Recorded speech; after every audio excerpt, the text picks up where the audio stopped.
This is TBC News, our top stories. Prime Minister launches NYWD. TBC stresses Nyerere's legacy. Mahenge Graphite Project launch. Tanzania eyes to be a graphite powerhouse.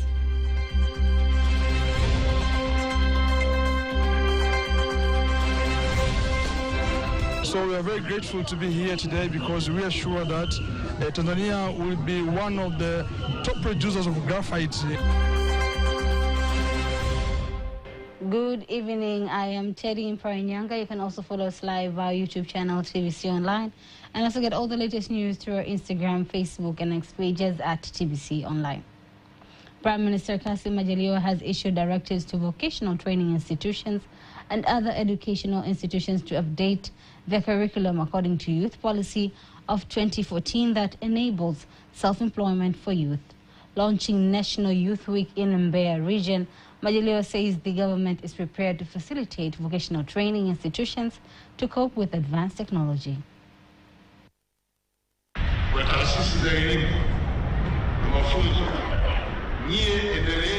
For educational and training institutions, continue improving your curricula and vocational programs so that our youth can gain skills that match the current demands of the job market. To all local government authorities, the private sector, and financial institutions across the country, intensify your efforts to provide affordable loans, offer business advisory services, and ensure that young people fully benefit from these loans, which should not carry high interest rates. Tanzania Broadcasting Corporation, TBC, participated by reminding youth born after the death of the father of the nation, Mwalimu Julius Nyerere, his fight against poverty, diseases, and ignorance. Kisoma vijana wanayoyaona, unashangaa hawa vijana wadogo kabisa. When you read these essays, you will be amazed by the things young people observe. Even though they are still very young, they understand how far Tanzania has progressed since gaining independence. Despite the challenges that are still here, next year we will also have another essay competition with an interesting essay. Na kusema kweli hawa vijana walitushangaza kwa sababu the youth here have amazed us, because you may think that due to science and technology most young people may not know the history of their nation, but through these essays we have determined that they are much aware of their history. I am so grateful for these prizes because they will assist me in my studies and in life as a whole. I am so happy to be the second winner of this competition of this essay writing. TBC prepared essay contest for students, and winners have been rewarded at the launch of the National Youth Week. Chama cha Mapinduzi presidential candidate Samia Suluhu Hassan urges citizens to turn out in large numbers on election day so that they can vote for leaders of their choice. Addressing a campaign rally in Simiyu region, Samia says as Commander-in-Chief of the Armed Forces, she assures peace and security of every citizen, urging them to exercise their right of voting. Samia says CCM will accomplish all projects that were masterminded by the father of the nation, Mwalimu Julius Nyerere, and work on new constitution. Ndugu zangu wana Serengeti, nataka kuongea jambo moja. My brothers and sisters of Serengeti, I want to say one thing. This region will be led by both women and men in unity and solidarity. Tanzania too will be developed in the same spirit. What matters most is that we are all Tanzanians. We all belong to one nation. Let us stand together, just as our founders urged us to do. Let us unite and build our country. She says CCM aims at having an independent nation. In Shinyanga region, Makini Party presidential candidate Costa Kibonde says if elected, he'll make sure that all small-scale miners have free mining plots. Speaking at a campaign meeting in Shinyanga, Kibonde says although that the region has a large number of small-scale miners, they are unable to own mining plots. Wachimbaji wadogo wadogo wanachimba, lakini tumebaini ya kwamba small-scale miners are mining, but we've discovered that the environment is not an enabling environment.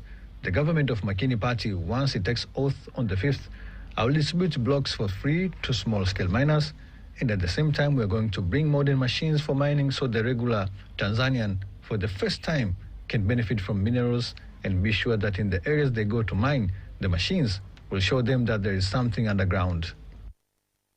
He also pledges to make agriculture revolution in order to improve farmers' life standards.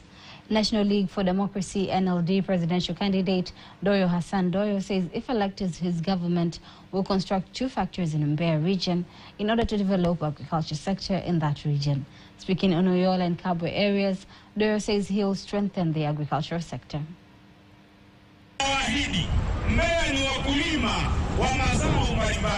Mbeya is an agrarian region.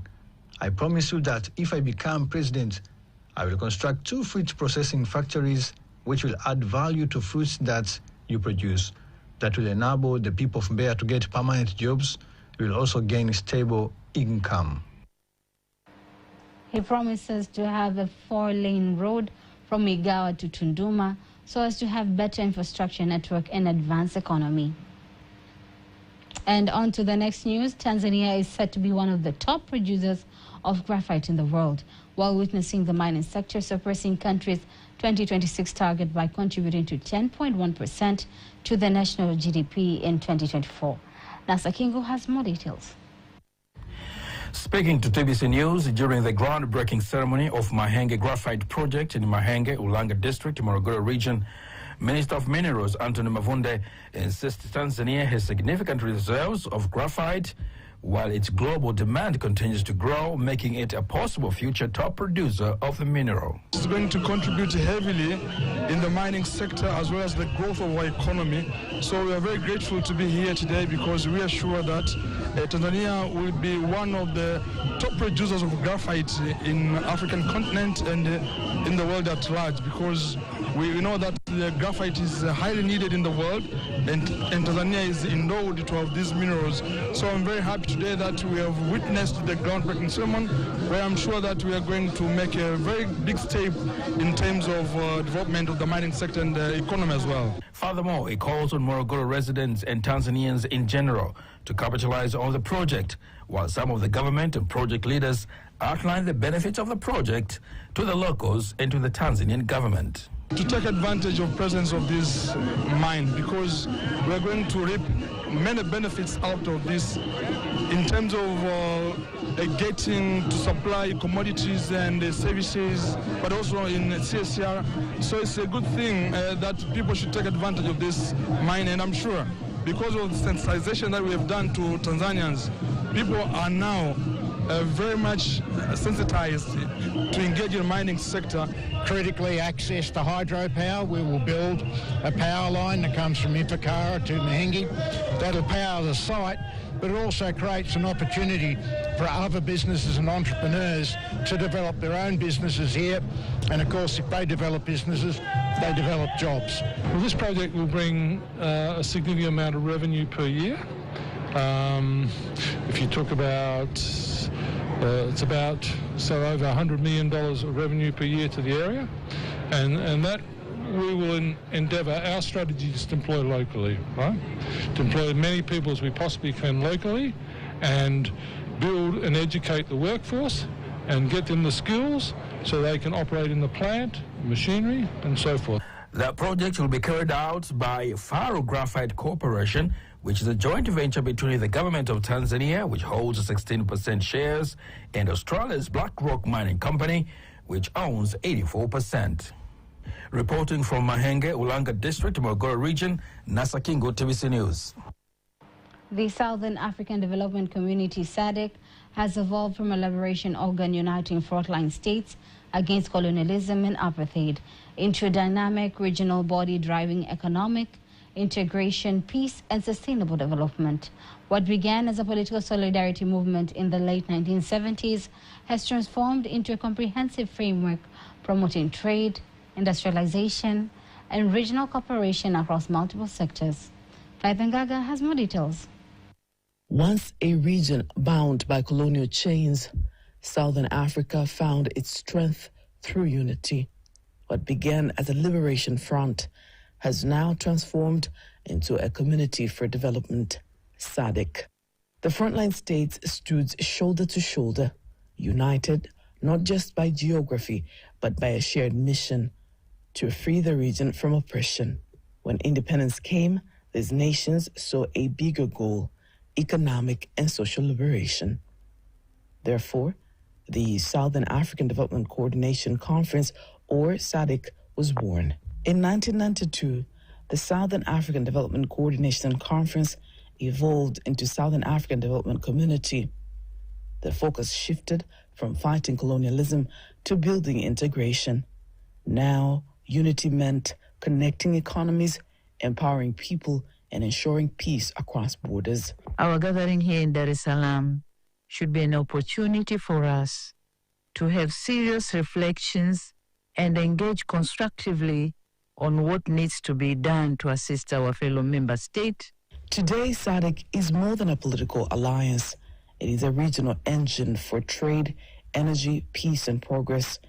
It works to keep the region stable, prosperous, and connected, from peace missions and conflict zones to economic corridors linking nations.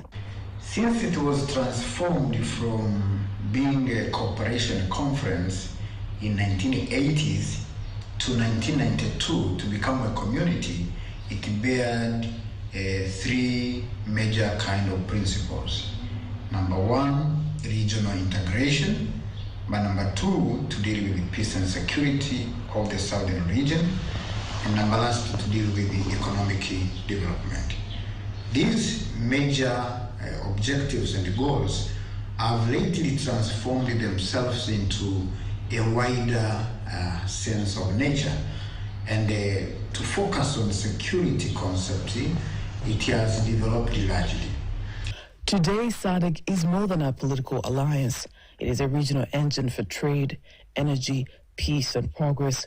It works to keep the region stable, prosperous, and connected, from peace missions and conflict zones to economic corridors linking nations. Faida Ngaga, TVC News, Dar es Salaam. The Hadzabe tribe stands among Tanzania's most fascinating tourist attractions, yet their ancient culture now faces the risk of extinction, challenged by modern influences and the growing impact of climate change. Here's a report by Ezekiel Futa, read to you by Caroline Maleo.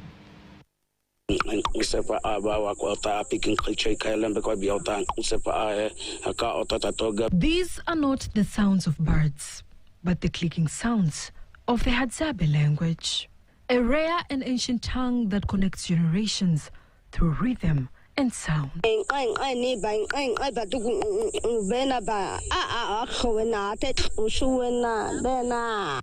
a 3-hour journey across the dusty trails of Karatu, we finally arrive at the camp of Dudukwe and Chaba, two Hadzabe members who have recently gained fame across social media for keeping their traditions alive.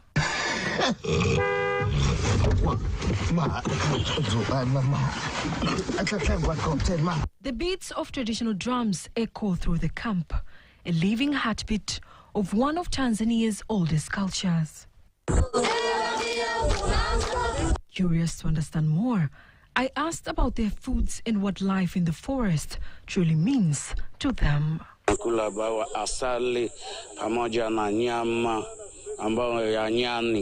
We eat honey, monkey meats, and wild fruits known as bawa.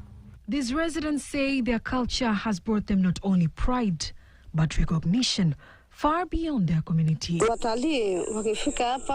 Tourists come here and bring us gifts. They give us clothes and sometimes even food. But despite the tribe's growing fame as a unique tourist attraction, locals fear that the Hadzabe way of life may slowly disappear. Wale watu ni porini kule wanaishi kwa matunda na sasa hivi unashangaa na mkutana na Mhadzabe naye anakunywa bia. The Hadzabe traditional forest dwellers who survive on wild fruits, but nowadays you can find some of them drinking alcohol or ordering chips, which are not part of their tradition diet. Mavazi ya kisasa kabisa. We've seen online that people are teaching them how to roast food with the tomatoes and giving them modern clothes. If this continues, it will destroy our cultural tourism, which brings significant incomes to our people and the entire Karatu district. To address these concerns, the government says it is taking deliberate steps to protect and preserve the Hadzabe culture for generations to come. When visitors come, we make sure they don't introduce cultures that conflict with the tradition they find here. His part, cultural analyst Frederick Nwaka emphasizes the importance of safeguarding the Hadzabe culture, even amid the integration of new influences that are brought by visiting tourists. The government must step in enough to make sure that the culture of this group is protected, because they have contributed to a number of tourists, both local and international, who are coming to see how do they live with the hunting skills, food and things of such kind. So what is needed is that we as Tanzania, and especially the government, must step in and provide enough education to those people surrounding that area, but also to local and international tourists, that they should not influence their cultural beliefs to the Hadzabe people. From deep within Eyasi, this is more than a story of survival. It is a story of pride, heritage, and the unbroken spirit of the Hadzabe community. Caroline Maleo, TBC News. Thank you, Caroline Maleo, for such an insight. In an effort to promote safer food and greener agriculture, Tanzanian alumni of Swedish universities have joined forces with the Embassy of Sweden and local agricultural stakeholders to design a citizen science model that aims to bridge key data gaps in agrobiological products, including biofertilizers and biopesticides. Speaking to TVC News, Dr. Anna David, chairperson of the Sweden Alumni Network in Tanzania, says the workshop focuses on developing a scalable citizen science model that allows farmers and the public to collect and share data on agrobiological products, natural alternatives to chemical inputs that support safer and more sustainable food production. There's a gap in terms of availability of information for agrobiologicals. These are inputs, organic inputs or biological inputs of agriculture. It's difficult for farmers to know where to find inputs that they can use to produce food which is safer and better for the environment and human health. So as alumni, we are united by our shared experience but also expertise, and we strive to solve different challenges, societal challenges which face our community. And this is one of the initiatives or a project that we started as alumni who study in Sweden. So we want to make sure that information on agrobiologicals is available. So we're here today because one of our alumni that are beneficiaries of our research cooperation program. Sweden and Tanzania are engaged in research cooperation to increase the number of PhD holders at public universities, like here, the University of Dar es Salaam, supporting Tanzania's research agenda, enhancing Tanzania's research council and innovation. The initiative seeks to empower farmers with real-time, locally generated data that can inform agricultural policy, drive innovation, and promote the wider use of eco-friendly farming practices across Tanzania. The Director of Research Coordination and Development at the National Science and Technology Commission, Dr. Bugwesa Katale, says the You Good Program Conference, which brings together 9 countries from across sub-Saharan Africa, plays a vital role in strengthening national policies and expanding opportunities in science, research, and technology. He made the remarks during the inaugural You Good Conference in Dar es Salaam, where he noted that this program has enabled Tanzania to develop comprehensive research materials and project frameworks that will contribute significantly to the national development, particularly in advancing technological innovation. Kwa maana ni kwamba yale matokeo ya utafiti ambayo yatapatikana ni chachu hasa katika kuboresha sera zetu. The research findings that emerge from this study will serve a catalyst for improving our national policies, ensuring that countries' development goals are effectively achieved. Kuwa sehemu ya wanufaika wa mradi huu. As an institution, we are proud to be among the beneficiaries of this project. Upon its completion, not only we will have produced 2 PhD graduates, but we will also have contributed to the nation's growing pool of scholars. This will in turn strengthen the number and quality of academic staff in our higher learning institutions across the country. Furthermore, participants emphasized that the conference is designed to ensure research outcomes directly benefit young people, especially those in underserved communities across the Global South, by addressing issues of livelihoods, climate change, digitalization, and mental health. Make sure that the research that we produce are useful to young people in the Global South, not young people who are living lives of opulence or with high levels of education, but young people in our peri-urban and urban areas who really must struggle to make a success of their lives. But we think it's possible, and by getting groups of researchers across the Global South to do that. So this YouGood research program really is one of those first programs where it has brought researchers from parts of the Global South that are theorizing in a Global South way, that are producing knowledge that is going to be looking at how do we bring out our knowledge, our ways of knowing, and our ways of knowing about young people. And so the NRF is really delighted. In a bid to promote the growth of startups and strengthen Tanzania's startup ecosystem by tackling key challenges and fostering collaboration, the Serengeti Business Angel Network, sponsored by the Embassy of the Netherlands in Tanzania, brought together various stakeholders and startup founders in Dar es Salaam for a pitching and networking session aimed at fundraising and business development. The Harambee program, which runs quarterly, provides a platform for entrepreneurs to pitch their innovative business ideas and secure funding pledge on the spot to help scale their ventures. For innovative startups to present their businesses, to create connections, to meet like-minded people, to meet people who are in the ecosystem, but also for us to give them, an opportunity to showcase their idea, to connect with people, to get investment connections, but also just to create maybe mentorship connectivity. So as an angel investor, even when a startup is selecting you, they don't just see the amount of money that you're investing to them, they also see what is that technical capacity, what is that skill set that you bring to the table. So for example, I'm a corporate strategist and a brand strategist. So the people that I invest into are people who are seeking people who can help them create better business systems, but also better marketing strategies. Meanwhile, Michael Moutier, investment manager at the Launch Africa Ventures, emphasizes the importance of such initiatives as catalysts for strengthening the startup ecosystem and helping emerging business overcome challenges and scaling up. Excited about this evening's Harambee because I feel we need more of this for the ecosystem in Tanzania, in that a space that brings together investors and founders and other ecosystem players, whether enterprise support organizations or accelerators and so on and so forth, to really see how best we can understand the challenges founders are going through in Tanzania, and then collectively see how we can provide support to them, representing our individual strengths. We work with farmers. We source our produce directly from farmers, and in that way we are able to ensure our products are organic. Generally, the network has been very nice. We hope that from this network, apart just from financing, we will be able to get technical capacity. The event has concluded with a renewed call to empower youth and harness their creativity as a driving force for innovation, entrepreneurship, and sustainable economic growth.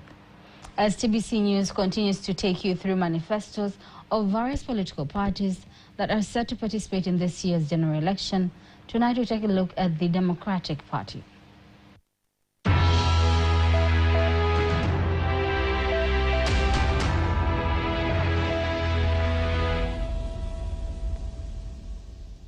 In today's Beyond the Ballot, we are focusing on the Democratic Party, DP, highlighting its manifesto and the things it has pledged to implement if it wins this year's general election.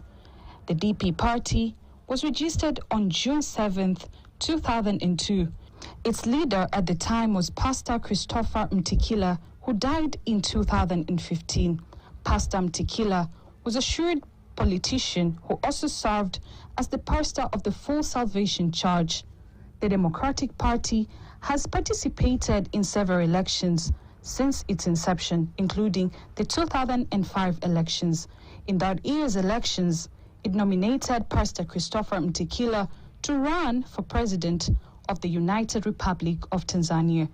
The results for the party placed it 6th out of 10 presidential candidates after its candidate, Christopher Mtikila, received 0.27% of the vote, while for Zanzibar, it fielded Abdallah Ali Abdallah, who received 0.11% of the vote. In that year's election, the DP failed to win any seats in Parliament or the House of Representatives. And now DP party is once again standing in this year's 2025 elections, fielding Abdul Mluya to run for the presidency of the United Republic of Tanzania, with Saudon Abraham Khatib as his running mate for that position.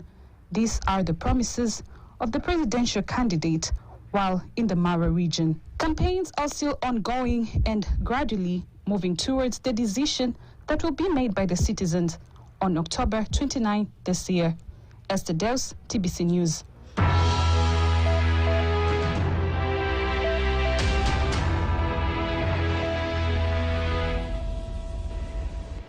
Fungo Innovation Program has expanded its Catholic funding to a total of Tanzanian shillings 6.5 billion, marking a major milestone in supporting Tanzania's innovation and entrepreneurship ecosystem. Speaking to journalists in Dar es Salaam during the launching of the 4th cohort of the Fungo Investive Startup, the Fungo Program Manager Joseph Manirakiza says that the program targets 13 high-potential startups and SMEs from across the country, empowering them to scale impactful solutions, create decent jobs, and accelerate progress towards the sustainable development goals. The startups that we have supported, over 65% of them have gone out and raised additional funding. The amount raised actually more than 4 times what we invested in. So the whole message was about that catalytic support basically works, but also show that they are creating and sustaining more than 10,000 jobs, which is quite key. And we're also showing where they're actually operating, the majority being in Dar es Salaam, and but others regions coming in, about 13 regions that we're operating in. On the other hand, the European Union head of cooperation, Mark Stelmers, says the EU will continue to collaborate with the government to ensure that young people benefit from Fungo innovation programs. I think that we have everything to push more for innovation and to make sure that Fungo is scaling up, giving good results. There is already 10,000 of employment and job created. We should do better. We should be doing more together with the government, together with the structure, together with this wonderful use of Tanzania. The European Union will be with them to achieve those goals. Fungo imeweza kutusaidia katika. Fungo has been able to help us and pave the way for us, but also after being part of Fungo programs, we have been able to meet various investors and become like one family. That marks the end of the news bulletin for tonight. Do not miss our next bulletin in Kiswahili at 11 p.m. On behalf of the whole team, I am Teddy Imparanyanga. Have a lovely, lovely night.